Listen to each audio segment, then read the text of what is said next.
పేరు నిలబెట్టుకోండి. చెప్పండి. శివప్ప,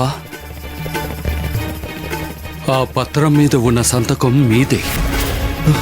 తీసుకున్న అప్పు 10 రూకలని చెప్తున్నారు. మరి 110 రూకలని రాసున్న పత్రం మీద ఎలా సంతకం చేశారు?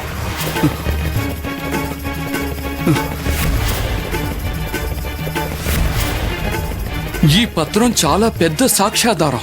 లేదు బావగారు, అయ్యగారు ఏదో నాటకం ఆడుతున్నారు. న్యాయమూర్తులకి, ఈ ఊరు ప్రజలకి పాండురంగడి మీద ప్రమాణం చేసి చెప్తున్నాను, నేను తీసుకున్న అప్పు 10 రూకలు మాత్రమే. నాలాంటి ఒక నిరుపేద సామాన్యమైన మనిషి ఇంత అప్పు ఎందుకు తీసుకుంటాడు? నా గురించి ఈ ఊరు ప్రజలందరికీ బాగా తెలుసు. నేను పాండురంగడి సేవకుణ్ణి,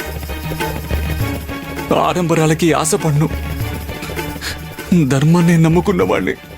నేను తీసుకున్న అప్పు 10 రూకలు మాత్రమే.